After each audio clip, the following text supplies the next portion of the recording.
Hi viewers, இன்ஸ்டண்ட்டாக இப்போது 10 நிமிஷத்தில் செய்யக்கூடிய பிரெட் அல்வா தாங்க. இந்த ஸ்வீட்டு எப்படி செய்யுதுன்னு சொல்லிட்டு வாங்க நம்ம வீடியோக்குள்ளே போய் பார்த்துடணும். இப்போ பிரெட் அல்வா செய்கிறதுக்கு நான் ஸ்வீட் பிரெட் பாக்கெட் தாங்க நான் எடுத்திருக்கேன். இதில் ஒரு 8 பீஸ் நான் எடுத்து வச்சுருக்கேன். அதில் சைட் லேயருங்களை கட் பண்ணிவிட்டு இந்த மாதிரி 2ஆக கட் பண்ணி எடுத்து வச்சுக்கிறேன். பாருங்கள், மீதமுள்ள ப்ரெட்டையும் நான் 2ஆக கட் பண்ணி சைட் லேயரும் எடுத்துட்டேன். இப்போ ஸ்டவ் ஆன் பண்ணிவிட்டு இதில் ஒரு கடாய் வச்சுட்டு கொஞ்சமாக எண்ணெய் சேர்த்துக்கோங்க. இப்போ நான் கட் பண்ணி வச்சுருக்க அந்த ப்ரெட்டையும் நல்லா பொரித்து எடுத்துக்க போகிறேன்.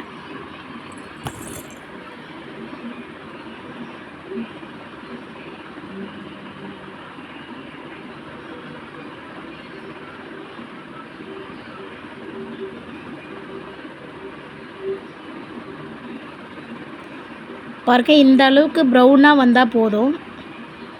இப்போ மீதமுள்ள ப்ரெட்டையும் நான் பொடிச்சு எடுத்துக்கிறேன்.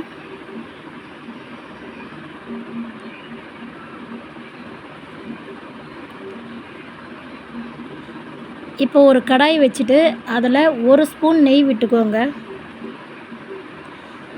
ஒரு 10 முந்திரி 10 திராட்சை பொரித்து எடுத்து வச்சுக்கலாம்.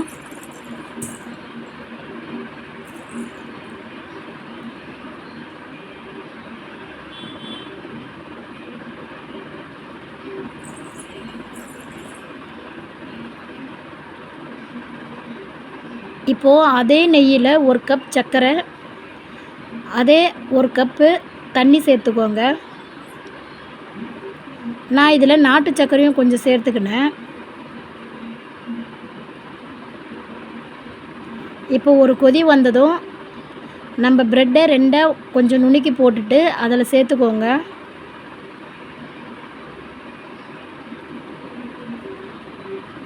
இப்போ நல்லா கிளறி விட்டுக்கிட்டே இருக்கணும். இப்போ ஒரு 4 ஏலக்காவையும் தட்டி போட்டுடலாம். பாருங்கள், எந்த அளவுக்கு நல்லா ப்ரெட்டு வந்து திரண்டு அல்வா மாதிரி வந்துச்சு. இந்த பதம் இருக்க சொல்ல ஒரு டம்ளர் அளவுக்கு பால் மட்டும் சேர்த்துக்கோங்க. காய்ச்சின பாலோ இல்லை காய்ச்சாமல் கூட நீங்கள் சேர்த்துக்கலாம். நான் காய்ச்சாமல் பால் தாங்க நான் சேர்த்துருக்கேன்.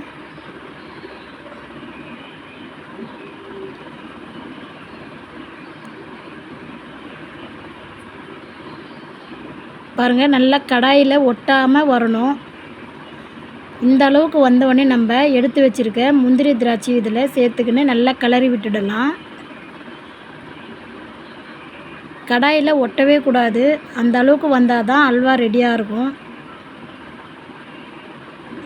அவ்வளோதாங்க, அல்வா ரெடி ஆகிடுச்சு. பாருங்கள், இதை செய்கிறதுக்கு நம்மளுக்கு 10 நிமிஷம் போதுங்க. 10 நிமிஷத்தில் பிரெட் அல்வா ரெடி. இது யார் வேணாலும் ட்ரை பண்ணி பாருங்கள். பிகினர்ஸ் கூட இதை ட்ரை பண்ணி பார்க்கலாம்.